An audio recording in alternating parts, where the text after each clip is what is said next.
நேரில் தான் வந்து போட போகிறோம். இப்போ பாருங்க, நான் வந்து இதை கரெக்டாக இந்த மாதிரி இதே போல் வந்து போட்டுக்கிட்டேன்.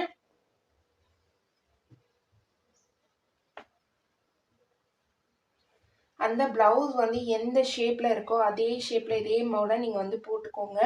போட்டுட்டு அதுக்கப்புறமே நம்ம இதை வச்சு அளவு வந்து மெஷர்மெண்ட்ஸ் எல்லாமே வந்து எடுத்துக்கலாம்.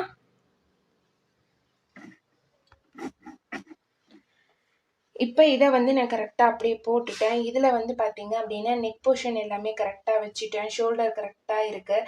இப்போ நம்ம வந்து ஃபஸ்ட்டு கழுத்தை வந்து வரைஞ்சிக்கலாம் இருக்கிற அளவில். ஓகே, கழுத்தோட அளவு வரைஞ்சாச்சு. அடுத்து வந்து ரெடி அளவு, அடுத்து எக்ஸ்ட்ரா தையலுக்கான அளவு, அப்படியே வந்து ஒரு 1/4 இன்ச் வந்து விட்டுறோம் 2 சைடுமே. அடுத்து இந்த இடத்துல ஆம்கோலோட உயரம், அதுக்கப்புறம் பார்த்தீங்கன்னா கீழே பட்டியிலேருந்து 1/4 இன்ச் தள்ளியும் மேலே ஆம்கோல்லேருந்து 1/4 இன்ச் தள்ளியும் நான் வந்து மார்க் பண்ணியிருக்கிறேன். இன்னும் வந்து பார்த்தீங்க அப்படின்னா நம்ம வந்து இப்போ உங்களுக்கு இன்னுமே கிளியராக தெரியும் அப்படின்னு நினைக்கிறேன். அடுத்து வந்து பார்த்தீங்க அப்படின்னா நம்ம ஆம்கோல் வளைவு வந்து எடுக்க போகிறோம். அதுக்கு முன்னாடி இந்த சைடில் வந்து பார்த்தீங்க அப்படின்னா நம்ம வந்து இந்த ப்ளவுஸில் சைடில் வந்து நம்ம வந்து இப்படி ஒரு மார்க் பண்ணிக்கலாம், எவ்வளோ தூரம் வருது அப்படிங்கிறது கொக்கி பீஸ்க்கு. அதேமாரி கழுத்துக்கிட்ட ஒரு 1/4 இன்ச் விட்டுட்டு அப்படியே கீழே அப்படியே வச்சோம் அப்படின்னா இந்த பட்டியிலையும் வந்து ஒரு 1/4 இன்ச் தள்ளி இப்படி வந்து நான் மார்க் பண்ணிக்கிறேன்.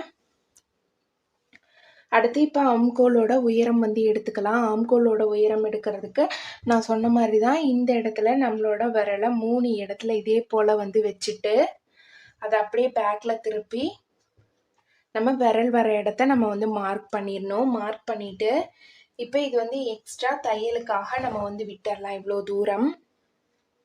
இப்போ பாருங்கள், அவ்வளோதான். ரொம்ப ரொம்ப சிம்பிள் அண்ட் ஈஸி தான். அடுத்து வந்து பார்த்தீங்க அப்படின்னா இதோட முன் உயரம் வந்து எடுக்கணும். இதுக்கு நம்ம இந்த ஃபர்ஸ்ட் டாட்டை கரெக்டாக எடுத்து வச்சுட்டு ஷோல்டர் சென்டராக மடிச்சுட்டு அதே மாதிரி இதையும் ஷோல்டர் சென்டராக மடிச்சுட்டு மேலேருந்து கீழே வரையும் அப்படியே வந்து கொண்டு வந்துட்டு அப்புறம் கீழே வந்து ஒரு 1/4 இன்ச்சு தள்ளி வந்து மார்க் பண்ணிக்கிறேன். அவ்வளோதான், ரொம்ப ரொம்ப ஈஸி. இது வந்து நேர் கட்டிங் அப்படிங்கிறதுனால நம்ம நேரில் போட்டிருக்கோம். இதுவே கிராஸ் கட்டிங் அப்படின்னா நம்ம கிராஸில் போட போகிறோம். அவ்வளோதான் வந்து வித்தியாசம். மற்றபடி வந்து வேறு எதுவுமே கிடையாது. ஓகேங்களா, நம்ம எடுத்த அளவுகள் எல்லாத்தையும் இதே போல் வந்து ஒன்றா இணைச்சு நம்ம ஸ்கேல் வச்சு லைன் பண்ணிக்கலாம்.